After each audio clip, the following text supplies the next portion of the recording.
Hello, everybody. Welcome to the Mio Anime review of UFC Paris.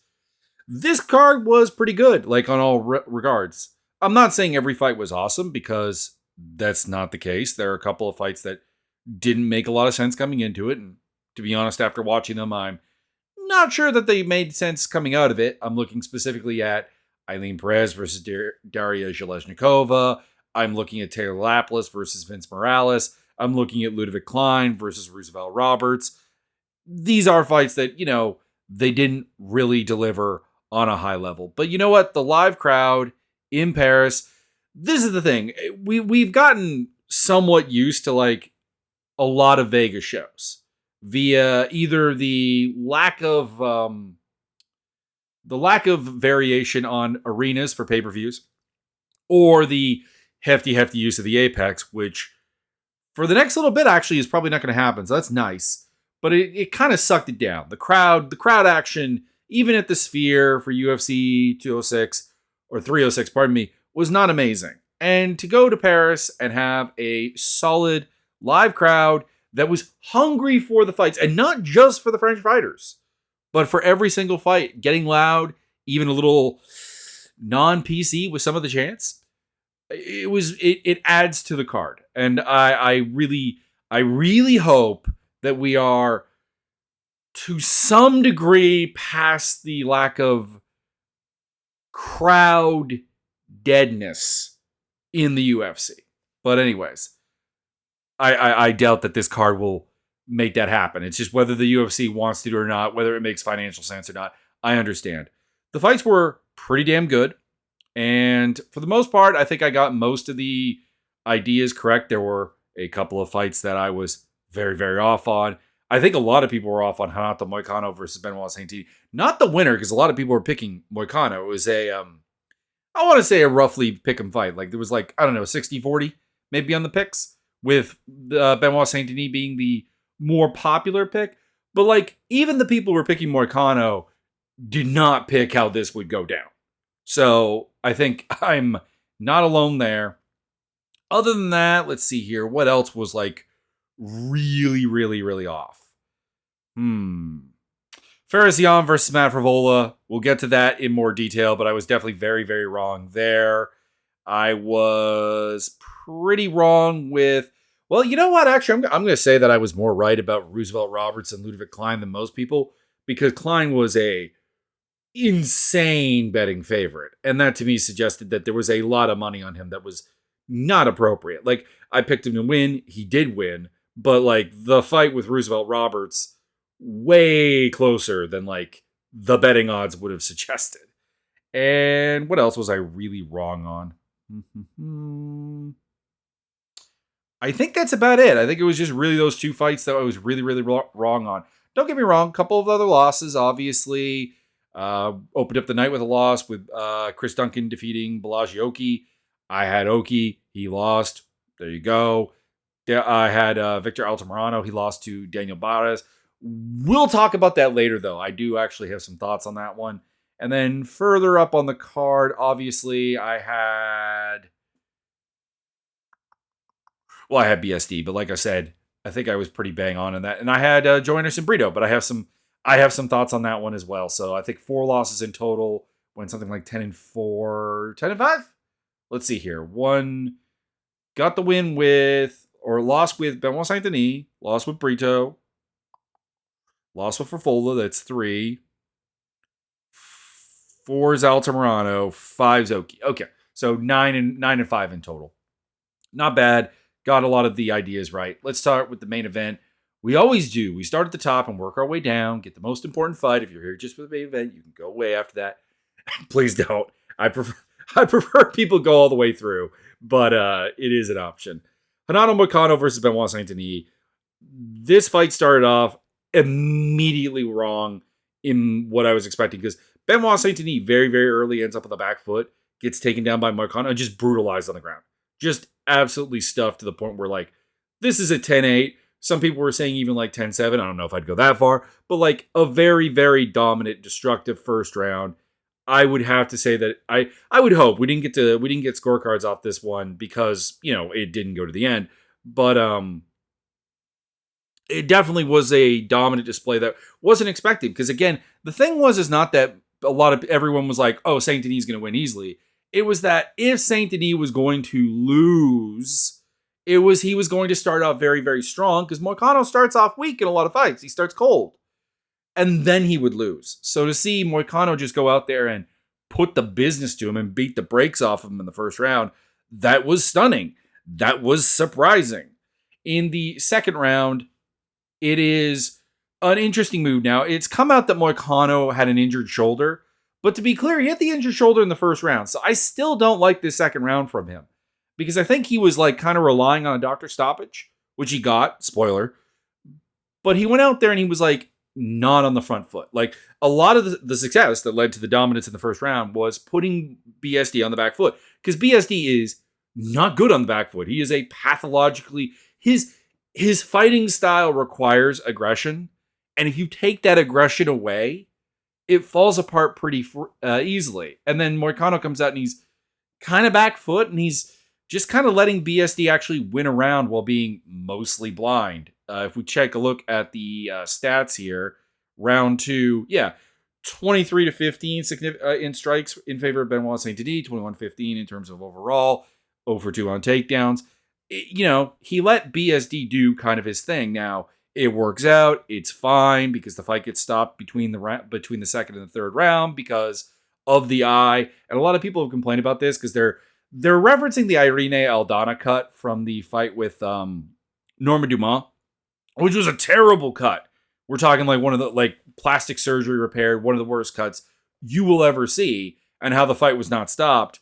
But I think people are kind of they're kind of not really looking at that the right way, because for as bad as Irene Aldana's cut was, and how much I think her corner should have thrown the towel in because it was insane, it was not threatening vision in the way that this was. Because that's kind of the thing, is people are like, oh man, the depth of the cut versus how it gets stopped.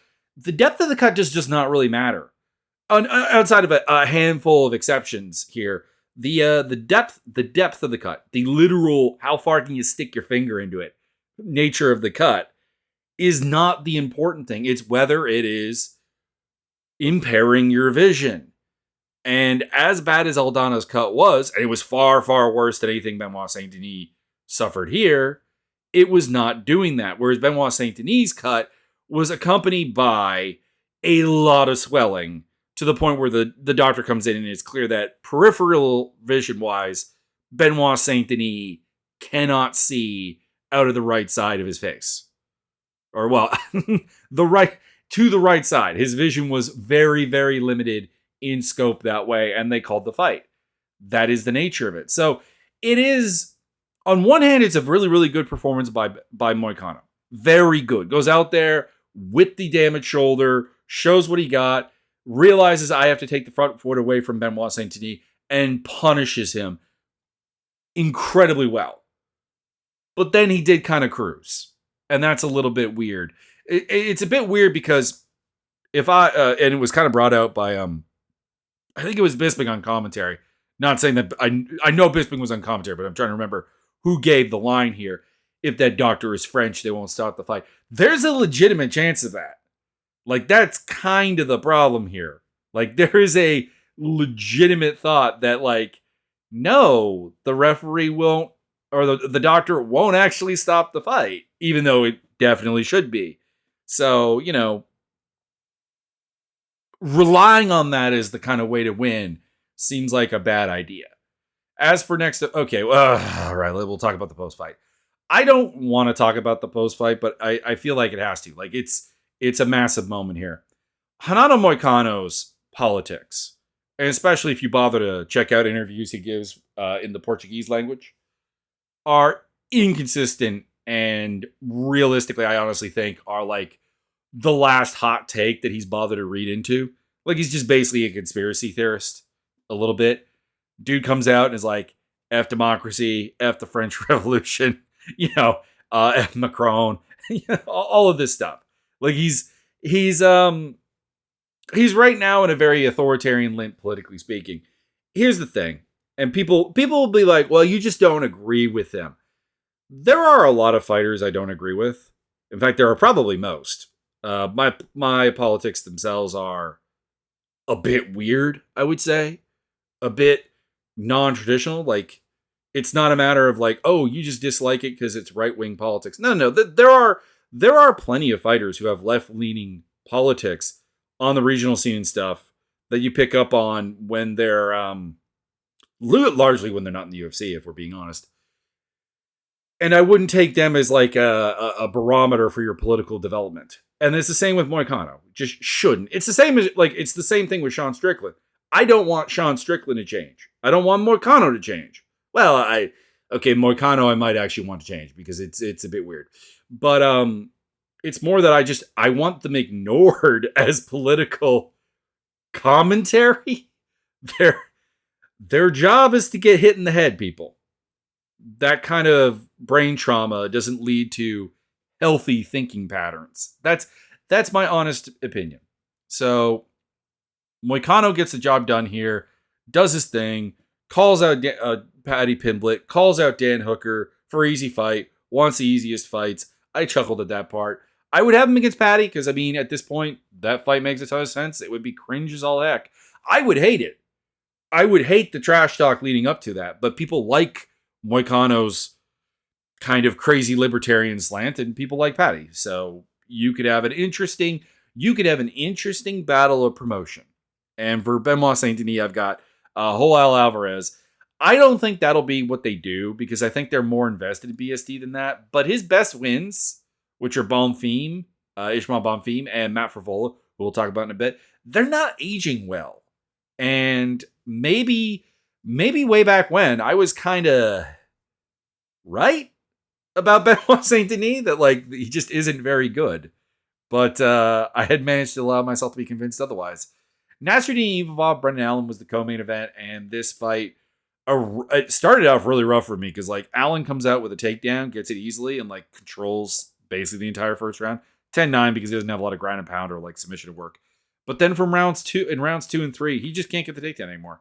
He's getting stuffed. He's getting outstruck because he's a bad striker, particularly defensively. He is easy to hit. Imavov's doing that. And despite the fact that Imavov is getting tired, really tired, like heavy breathing between the rounds and everything, there's just nothing Allen can do. He can't compete with Imavov on the feet. He can't get him down. He keeps getting crushed and like getting put on the bottom, getting ground and pounded because he's getting sprawled so hard. Imavov after the fight calls for a title shot. That is unlikely as all heck. My guy, you need better cardio. You need to get on that treadmill. Go. Do the road work. I don't know. I've got him against Kyle Bahio, though, because they're the two guys that are kind of on these hot streaks, doing things. They're both just beat Jenner Cannonier as well. And at the same time, because of the weird place that middleweight is in, that you have a bunch of people that the UFC is kind of interested in pushing. Also, you have a former champion in Robert Whittaker sitting around, plus former champion Sean Strickland, who is very, very popular. Plus, you have Khamzat Chimaev, who the UFC has still not given up on. And you have former champion Israel Adesanya, who I don't think the UFC is finished up with either. It's like you're like the fifth best welterweights or fifth and sixth best middleweights in the world. But to be honest, you're so far in terms of time away from title shots, you might as well fight each other as kind of kind of fighting over the fifth spot, I guess, in a nutshell. And for Brendan Allen, I've got the Marvin Vettori fight because there's bad blood between the two, and I don't have anything better to do with them, honestly.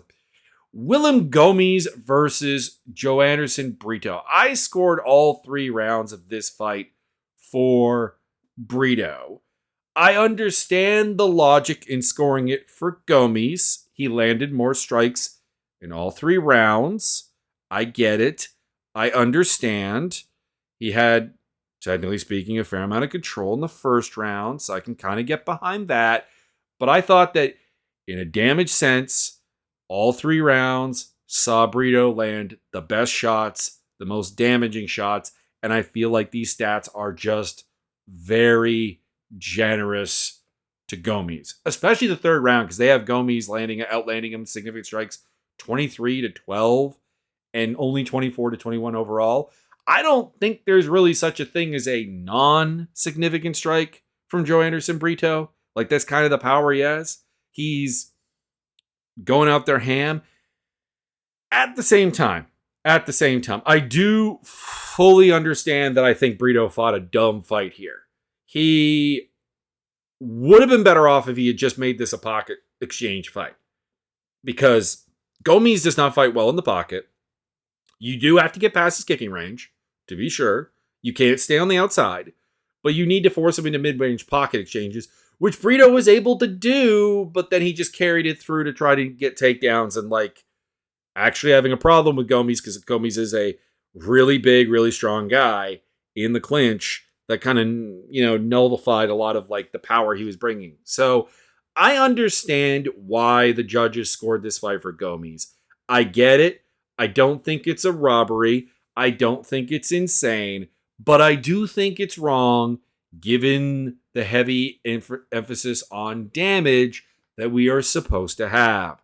So Judge Clemens Warner and Ben Cartledge scored the first and the third for Gomes. I do get it. I understand. I understand Anders Olsen's card, which was 1 and 2 to Brito and 3 to Gomes. I get that. But I do think Brito won this fight. I do think that on a proper application of the scoring criteria, that Brito did get the job done. And it's not just because I picked him to win here, because I'm taking the L. I accept the L. And it's because Brito fought relatively poorly. But I do still think he won. And that's my takeaway from it.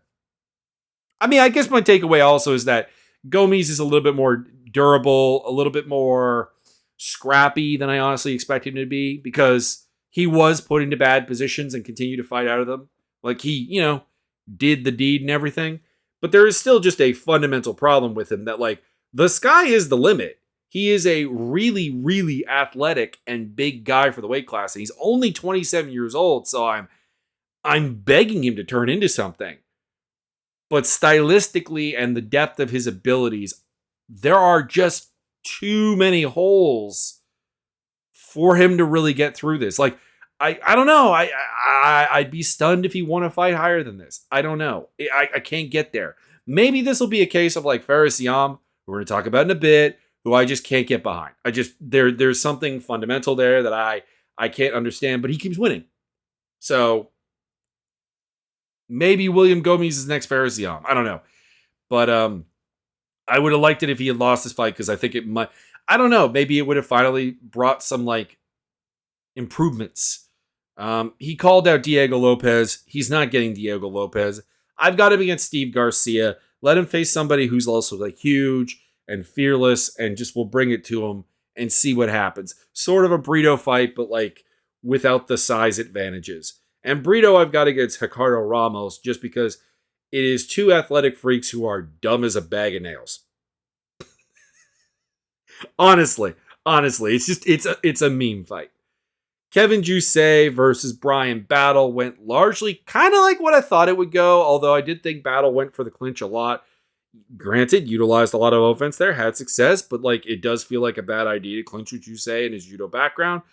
That being said, it worked. He was able to get mid-range striking quite frequently, and it's again, Jousset is a cleaner technician. He is a little bit more polished. He is a little bit more textbook, but he's a little stiff. And there's not a lot of creativity. There's not a lot of variation. There's not a lot of fluidity to him. And that was kind of what I thought Battle would be able to do. That like, yeah, sure, there were versions of this fight that definitely Jousset could win. I thought, for example, a heavy clinch one might actually be one that he could win. But that ended up not being the case. And Battle got the job done, did a very, very solid job. He eventually got a standing TKO because he was just unloading on Jousset against the fence, had him hurt, and Herb Dean finally had to step in. No protest from Jousset. Good stoppage. There you go. Battle is fueled by the hate of the crowd. The Butcher ain't losing to a French dude in a fist fight was repeated repetitively and not translated to the crowd. That is a good idea. I have Battle in his next fight against Carlos Prates, another tall, violent striker, a guy with a little bit more fluidity than Jousset, but also very good form. Kind of a repeat of this fight, but with more fluidity on the other side. For Jousset, I have Oban Elliott, who has been surprisingly effective in the UFC. Morgan Charrier versus Gabriel Miranda. This was a super, super cool knockout where Miranda goes for a body takedown. Where Charrier goes for a body takedown. Miranda defends, tries to spin out with a back fist, and just gets nuked with a left hook. Very insane, awesome finish. And up until that point, Charrier was doing his thing. He was the far better striker of the two. A very, very, very good athlete. Miranda was trying his best. He's just not very good. He is fearlessly aggressive and so on, but that is kind of where it ends. Like, there's some tricky grappling to him and whatever, but like, I don't even think he's necessarily that good of a grappler. That was kind of why I think a lot of people thought Charrier would win this fight pretty easily. I was amongst them. He was like a minus 750 favorite, and it looked like it. For Charrier, I've got Muhammad Naimov next. Naimov is a good striker with a clinch grappling game as well, coming off of a loss, but a little bit higher in the pecking order than Charrier, I think, anyways, because he beat Nathaniel Wood. And for Miranda, I don't really care. I'm not emphasizing that he should be cut or anything like that. He's been fine. I want to know. I think he's 1-2 in the UFC. Am I mistaken on that? Has he been doing a little bit better than I'm thinking? Gabriel Miranda, please. Awesome mustache, by the way. But yeah, he's 1-2. Lost to Benoit Saint Denis, beat Morgan Charrier, or lost to Morgan Charrier. Not doing well against the French, and beat Shane Young. So there is that. But he's just not very good. And that's kind of the thing, is I don't really have much to do with him. Like, he's the kind of guy you can throw in anywhere, but there's no slot for him. He reminds me of a French Derek, or not a French, but a Brazilian Derek Minner. And Minner was fun.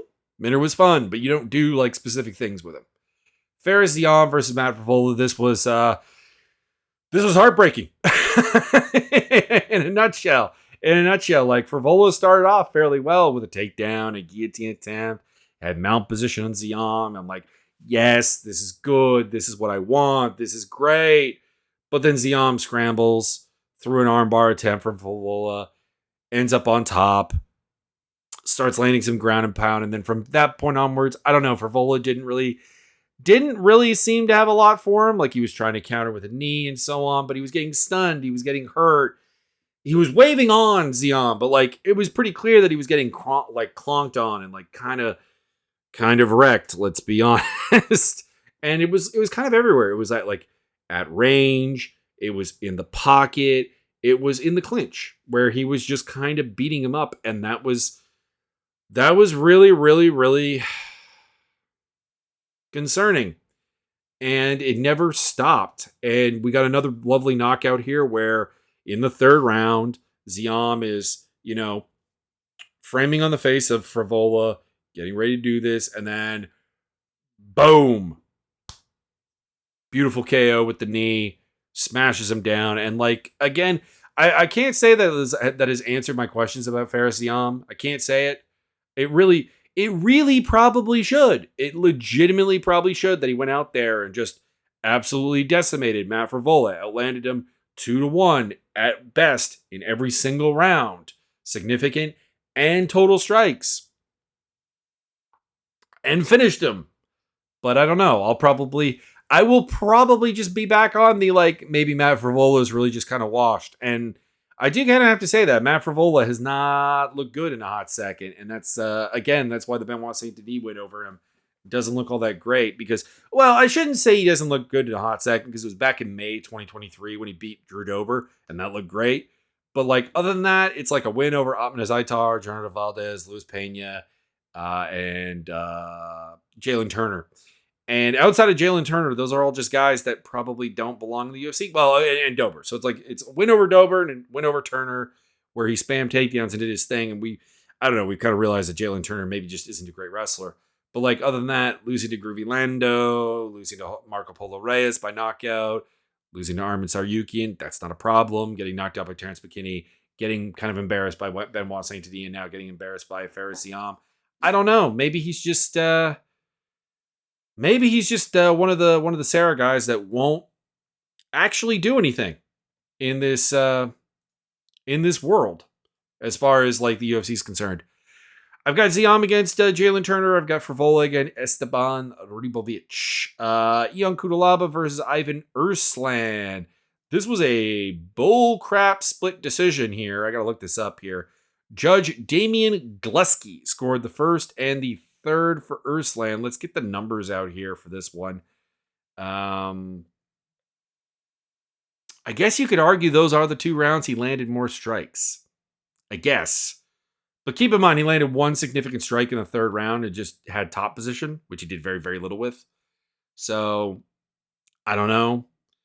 And the first round, I think Kudalaba had to win. I mean, again, it's one of those ones that statistically looks like it, but watching, like, Kudalaba had the effective striking, the aggression, and generally just drove the action. It got him walled a couple of times, too. I don't have a lot to say about this fight other than, like, Kudalaba is a very, very powerful, very athletic dude.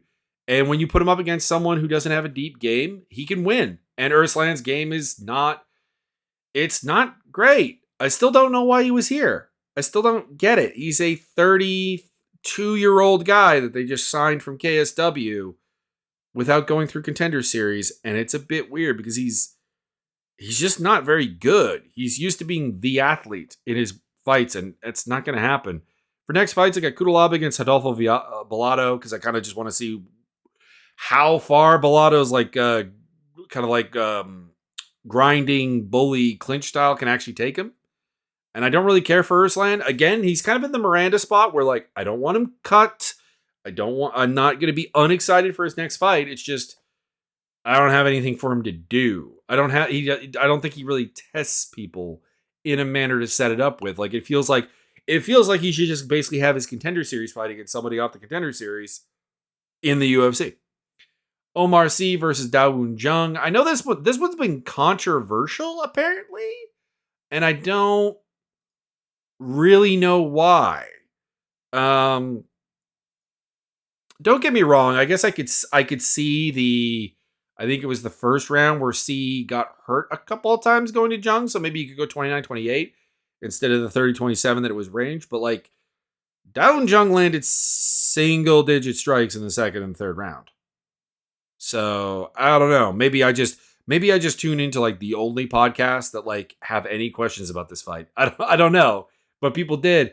As a performance for C, he got lit up a couple times in the first round, got hurt, and largely just kind of had to rely on the fact that like Dawoon Jung didn't seem to have anything for him like at extreme range, and he's kind of low kicked him a lot.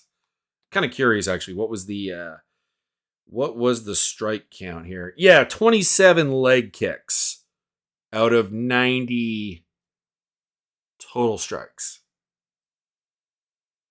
So quite a few. But there was a fair bit to the head as well, 44.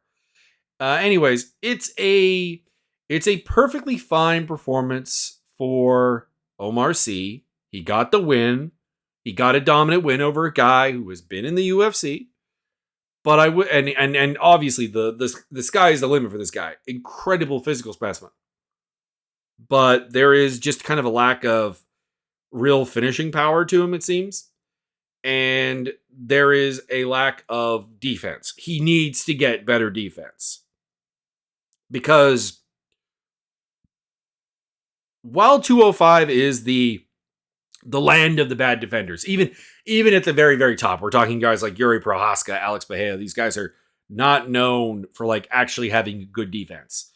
There's a reason that like there is a non-zero chance that Khalil Roundtree could theoretically beat Alex Bahia, even though like there is no reason to pick him. There's no reason to pick him, but like Bahia is that kind of dude, and the division is littered with those. But if you're not going to be a big hitter, and it doesn't seem like C is, you do need to either have an insane jaw, which I don't think he has, or some actual defense, which he doesn't seem to actually have right now. The latter can be fixed. C I've got against Felipe Lins, Jung against, I don't know, not advocating for him to be cut, but he does seem to be a little bit broken right now, and there's not much to do. Ludovic Klein versus Roosevelt Roberts was, like I said at the top, a much closer fight than I think anybody thought it was going to be. I did score every round for Ludovic Klein, and I do think that was the right call. He landed more strikes in all 3 rounds. He had a couple of takedowns, especially in the third.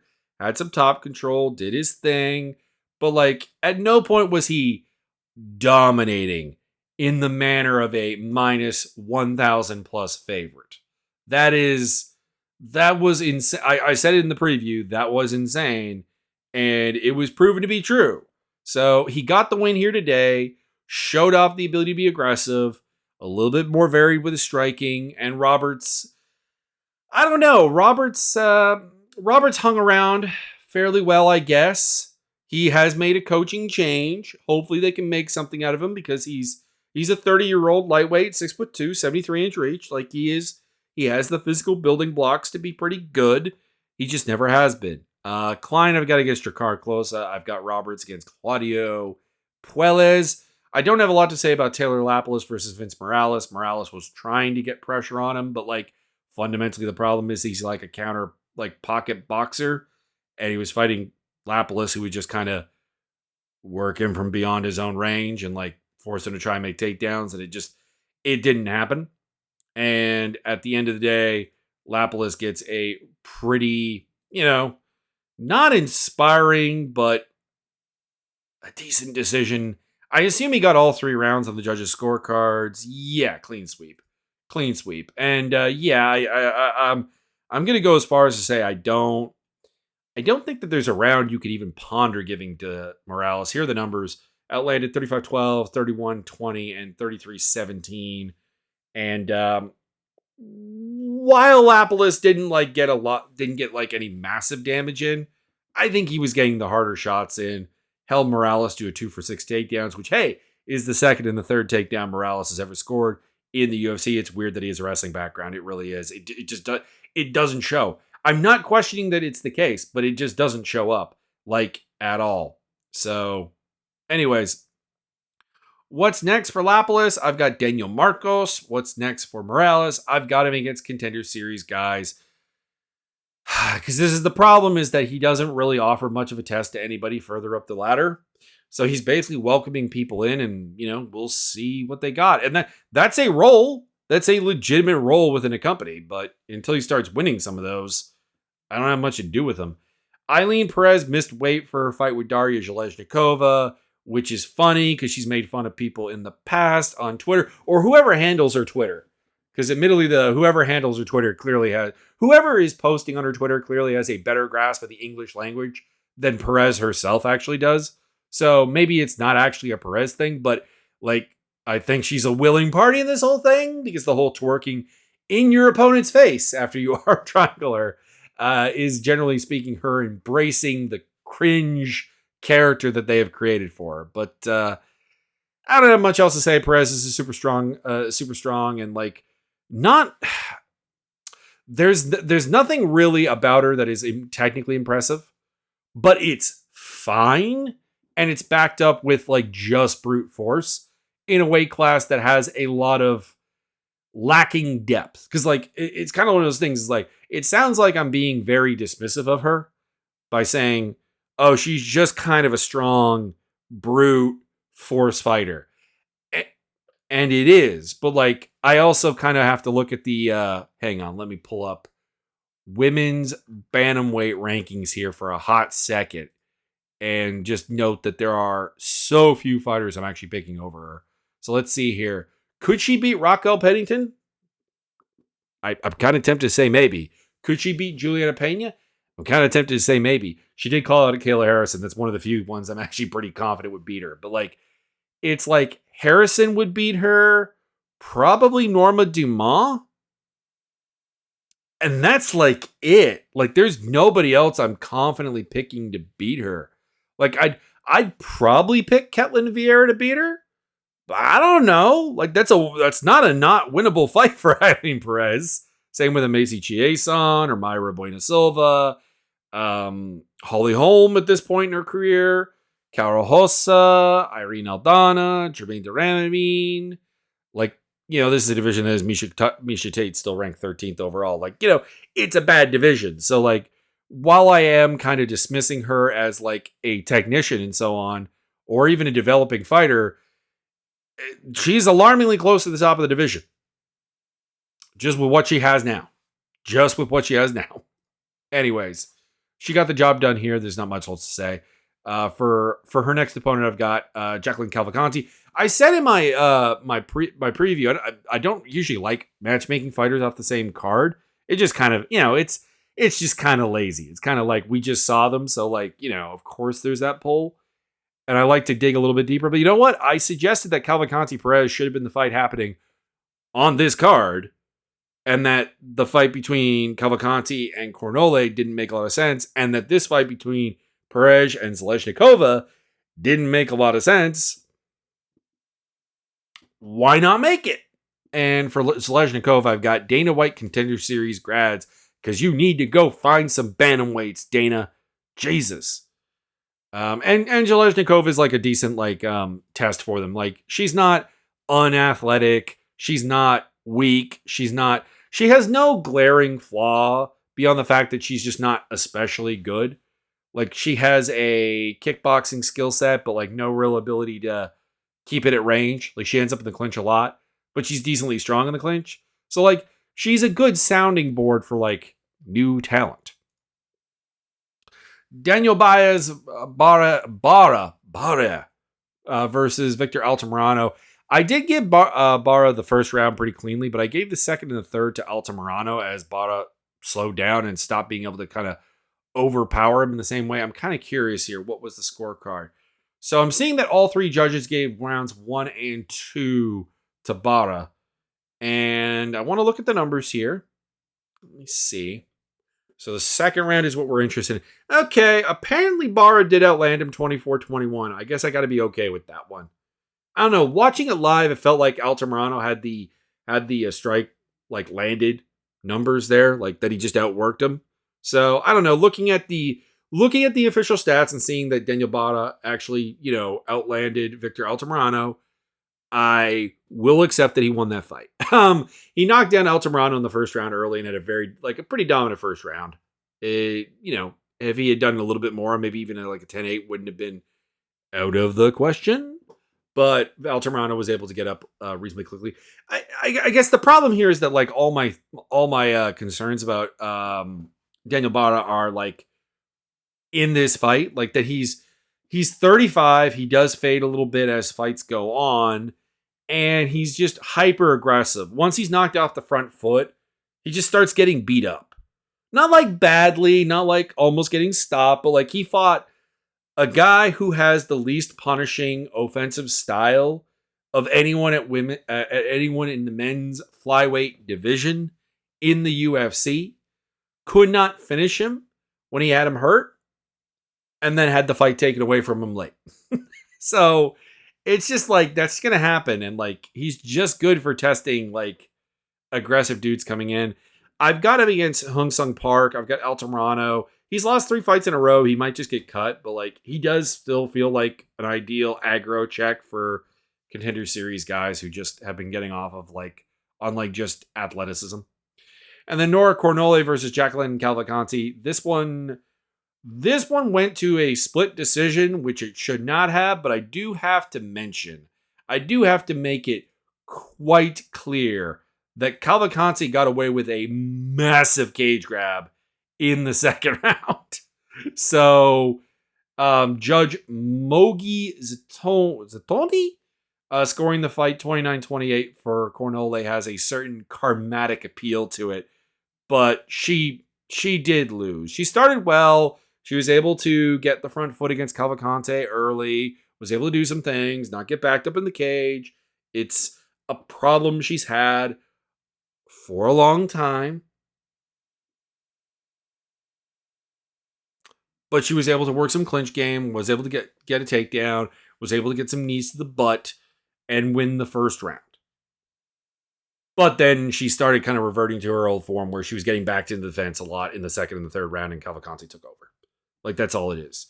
The volume started going against her.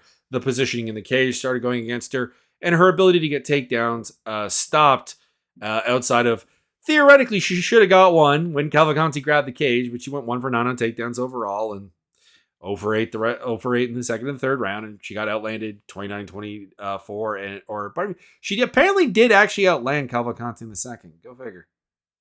Go figure. But like watching it live, Cavalcanti won that round. And then, by the end of it, 38-22, Cavalcanti's taking over, doing her thing. And again, I wasn't really keen on this fight coming in. It's not that it was bad. It's not that it was anything. It's just Cornole had already lost to Cavalcanti, who is the younger up-and-coming fighter that you should be trying to build. And this just felt like kind of a waste of time, which is why I would have done the Perez fight. So, Cavalcanti versus Perez, Cornole versus Penny Canzad. And then in the first fight of the night, we had Balaji Oki versus Chris Duncan. Oki early on showing off his speed, his explosiveness, a little bit of pop, just kind of beating Duncan to every punch, catching a kick occasionally, gets a takedown off the caught kick. Duncan scrambles up. And then, there was a moment though. There was an exchange here where Oki's form went to complete trash. Just swinging wildly. And if Duncan had any UFC level physicality, he probably would have belted him. He couldn't do that though. There was a takedown there. Duncan threatens a guillotine, not a serious one. Does manage to get a wall walk up on for it. Oki gets another takedown, but right into the guillotine. And then Duncan chokes him out. Lets go of the choke. Has to, say, ref, he's out. And he was really out because he didn't come due during that entire time period of when he could have gamed the system. Duncan lost his mom, and he gets to talk about that on the mic and get emotional, and it's a touching moment.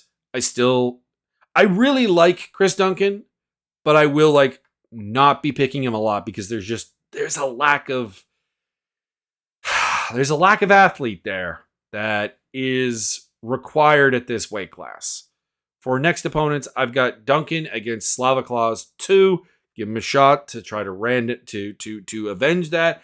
I know it's a weird rematch because it's a Contender Series rematch and it was a knockout. So it's not like it was a close, hard-fought decision or something. No, Slavaclaus stopped him. But I have nothing better for Slavaclaus to do. I have nothing better for Duncan to do. Why not put them together? And it was a fun fight the first time. Why wouldn't it be a fun fight the second time? There you go. And for Oki, I've got against Nicholas Moda, another guy with a lot of theoretical hype, but not a lot of delivery. So there you go. Anyways, check out the links down below for my video gaming stuff, my social medias, and the other places you can find this podcast. That's about it, really. Oh, and the MMA Discord fight server, which I run, that we run a fight simulator, and it's fun. It's awesome. You can make a fighter and see how far you can go in the world of MMA. There you go. I will see you with predictions for next time, probably this Wednesday.